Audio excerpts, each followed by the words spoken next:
मौत को बुलावा। कार में बैठो। कार में बैठो। अर्पिता अभी भी शॉक में वहीं खड़ी हुई थी।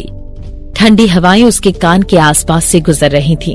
ठंडी हवा उसके चेहरे को छूकर उसके बालों को उड़ाते हुए उसकी चमकदार स्किन को और भी प्रकाशित कर देती। हालांकि उसने एक कदम पीछे लिया, ऐसा लग रहा था मानो जैसे उसने कोई डरावनी चीज देख ली है। अगर ये किसी नॉर्मल टाइम पर हुआ होता और कोई हैंडसम सा लड़का अपनी लिमिटेड एडिशन स्पोर्ट्स कार लेकर उसे पिक करने आता, वो खुशी के मारे पागल हो गई होती और प्यार में पड़ी बेवकूफ की तरह पूरी रात उसके साथ घूमती रहती।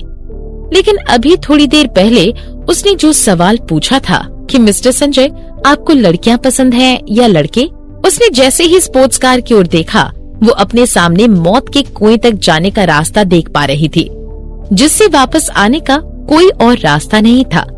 अभी अभी वहाँ वो सोच रही थी कि काश उसने थोड़ी और ड्रिंक पी ली होती तो कार में जाकर वैसे जताती कि वो बहुत ड्रंक है और बिना किसी चिंता के वो सो गई होती। ड्रंक, जैसे ही शब्द उसके दिमाग में आए, उसकी आंखें अचानक से चमक उठी। वो धीरे धीरे संजय के पास गई और कहने लगी, मिस्टर संजय, आपने भी थोड़ी देर पहले 1-2 ड्रिंक पी थी, आप गाड़ी नहीं चला सकते हैं। अब जो कि वो गाड़ी नहीं चला सकता, वो उसे घर भी नहीं छोड़ सकता था। उन दोनों को अकेले घर जाना पड़ता और सुबह जब वो उठेगा तब तक वो भूल चुका होगा कि पिछली रात क्या हुआ था। ओह, अर्पिता कितनी स्मार्ट थी। अर्पिता ने एक बार फिर अपने दिमाग में अपने प्लान के बारे में सोचा।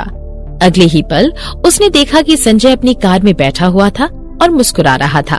अपनी आंखों को थोड़ा उठाए हुए उसे देखकर ऐसा लग रहा था कि वो अर्पिता की हालत का मजाक उड़ा रहा था। अर्पिता के चेहरे से अपनी नजर उठाकर उसने अपने हाथ में पहने हुए लग्जूरियस वॉच की ओर देखा। इससे पहले कि अर्पिता कुछ समझ पाती, उसने अपनी ओर एक जानी पहचानी लीमो कार को आते हुए देखा। वो रोड के किनारे रुकी। गाड़ी से ड्राइवर बाहर आया। वो स्पोर्ट्स कार के दरवाजे तक गया और संजय के लिए कार का दरवाजा खोलने लगा। मिस्टर संजय। अर्पिता खामोश होकर संजय को सिर्फ कार से उतरता हुआ देख रही थी। उसने अभी अभी अर्पिता को कार में बैठने के लिए कहा था। क्या उसका मतलब ये था कि वो कार में बैठे और उसके साथ ड्राइवर के आने तक का इंतजार करे जो उन्हें घर लेकर जाएगा, और ये नहीं कि वो अर्पिता को खुद घर छोड़ेगा? तुम और कितनी देर तक ऐसे खड़े रहने की सोच रही हो? संजय जैसे ही लीमो कार की ओर बढ़ने लगा, उसने पलटकर अर्पिता की ओर देखा जो अभी भी अपनी जगह पर खड़ी हुई थी। उस समय तक अर्पिता डर के मारे कांप रही थी और चुपचाप संजय के पीछे पीछे जाने लगी। अर्पिता कार में एक कोने में जाकर बैठ गई और सोचने लगी कि काश संजय ऐसे जताए जैसे कि वो कार में है ही नहीं। गेम का मतलब ही क्या है अगर वो किसी को इतना गहरा नुकसान पहुंचा रहा हो? क्या अर्पिता ने संजय से माफी मांग लेनी चाहिए? क्या उसे ये कहना चाहिए कि उसका दिमाग सही जगह पर नहीं था और उसे उसकी पसंद को लेकर कोई भी शक नहीं है? संजय कार में आराम से बैठकर अपनी नजरों को अर्पिता पर टिकाने लगा। जल्दी अर्पिता ने भी अपने सामने बैठे इंसान को नोटिस किया। उसे देखकर ऐसा लग रहा था कि वो कंफ्यूजन और अजीब ख्यालों से मरा जा रहा था। अर्पिता ने आज रात थोड़ी ज्यादा पी ली थी तो उसका खूबसूरत चेहरा अब थोड़ा लाल पड़ चुका था। जब रास्ते से गुजरती हुई लाइट की रोशनी उसके चेहरे पर पड़ती, उसका चेहरा काफी फनी लगता। जब वो थोड़े अजीब से एक्सप्रेशन देती, ऐसा लग रहा था कि शायद उसने कुछ ज्यादा पी ली थी। वो थोड़ी नर्वस भी नजर आ रही थी, जिस वजह से वो बार बार अपने होठों को चबा रही थी। वो बात कि मुझे अपनी गलती का एहसास है लेकिन मुझे माफी मांगने की हिम्मत नहीं है, साफ साफ उसके चेहरे से नजर आ रही थी। उसने बहुत बार कुछ कहने के लिए अपना मुंह खोला, लेकिन कुछ सोचकर वो चुप हो जाती और अपने शब्दों को वापस ले लेती। ये परेशानी भरा माहौल कार में पूरे वक्त रहा। किसी ने कुछ नहीं कहा और कार मित्तल विला के सामने आकर रुक गई। ड्राइवर पलटकर कहने लगा, मिस्टर संजय, हम पहुंच चुके हैं। अर्पिता ने सबसे पहले ड्राइवर की बात पर रिएक्ट किया। वो बिना कुछ सोचे समझे जल्दी जल्दी कार से उतरने की कोशिश करने लगी। अगली ही पल किसी ने उसके हाथों को पकड़ा। घबराकर वो पीछे पलटी और उसकी नजरें संजय की गहरी नजरों से जा मिली। कोई भी उसकी नजरों को देखकर उनमें खो सकता था। वो इतनी ज्यादा घबराई हुई थी कि वो कहने लगी, मिस्टर संजय, गुस्सा तो सबको आता है, लेकिन मारना मतलब। इससे पहले कि वो ये कह पाती कि गुनाह है, संजय की नाजुक और लंबी उंगलियों ने उसके चेहरे को ऊपर उठाया। संजय का चेहरा अर्पिता के चेहरे से टकराया। संजय और अर्पिता के होंठ एक दूसरे से सिर्फ 1 सेंटीमीटर दूर थे। संजय की नजरें अर्पिता से हिली भी नहीं। वो दोनों एक दूसरे के इतने करीब थे कि वो दोनों एक दूसरे की सांसें भी महसूस कर पा रहे थे।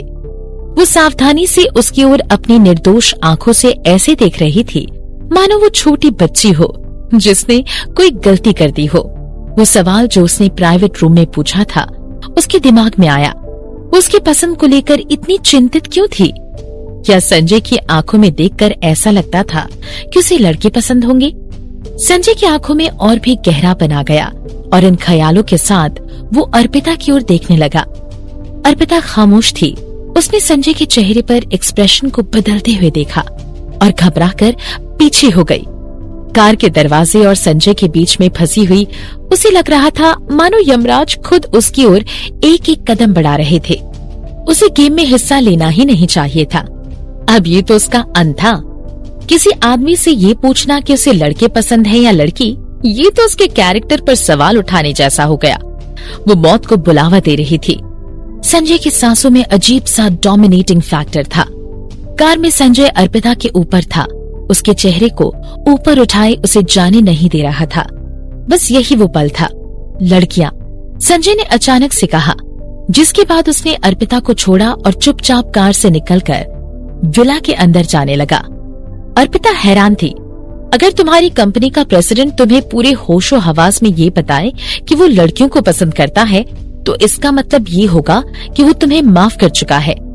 या क्यों तुम मरते मरते बच गई? रिप्लाई भी फास्ट। अर्पिता ने जैसे ही ये सवाल भेजा, वो बेचैन होकर अपने बेड पर जाकर लेट गई। उसे पता भी नहीं चला कि उसे नींद कब लगी। जब अगले दिन वो उठी, तब तक दोपहर हो चुकी थी।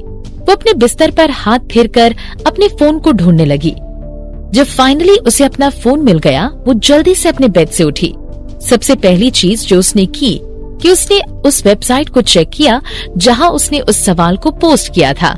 वहां हर तरीके के जवाब थे। ये शायद गलतफहमी भी हो सकती है, इसके बारे में इतना मत सोचो। अगर उसे थोड़ा बुरा भी लगा है तो समय के साथ साथ वो भूल जाएगा। डरने की क्या बात है, तुम कहीं कंपनी ढूंढ लेना। अगर तुम्हें जॉब से निकाल दिया जाए, डोंट वरी। ये तो नॉर्मल जवाब था। अजीब से जवाब के आंकड़े तो कुछ ज्यादा ही थे। क्या प्रेसिडेंट को बुरा लगा कि उसका डर्टी सीक्रेट सबको पता चल गया था? मुझे लगता है कि उसकी सफाई सच नहीं है। वो कहते हैं ना कि हर 10 लड़कों में से 9 लड़के अमीर होते हैं और एक बचा हुआ एक लड़का गे। क्या यहाँ सिर्फ मुझे लगता है कि प्रेसिडेंट तुम्हें पसंद करता है और सिर्फ तुम्हें इसके लिए सफाई दे रहा था ताकि तुम उसके लिए अपने मन में कोई दूसरी भावना न रखो? क्या मैंने कोई बड़ा राज जान लिया? हा हा हा हा। फ्री वाउचर्स पाने के लिए मुझे डीएम करो। सारे जवाब ऐसे ही थे और भी अर्पिता की मुश्किलें बढ़ा रहे थे। अर्पिता ने अपने सेलफोन को टेबल पर रखा और दीवार पर अपना सर पटकने लगी। वो पढ़ने के बाद उसे और भी नर्वस फील होने लगा। आज संडे था, यानी कि उसकी छुट्टी। उसे काम पर भी जाना नहीं होगा। अगर वो रूम से निकलेगी तो उसे संजय को भी नहीं देखना पड़ेगा। अर्पिता ने थोड़ा अच्छा महसूस किया और वो वापस अपने बेड पर जाकर लेट गई। वो सोचने लगी कि काश वो पूरे दिन अपने कमरे में रह सकती, जिस वजह से उसे बाहर न जाना पड़े। प्यारी दीदी, खाने का समय हो गया है, उठो। बाहर से एक मासूम आवाज आने लगी। अगले ही पल कमरे का दरवाजा बाहर से खुला। दरवाजे पर संजय और अनन्या खड़े हुए थे।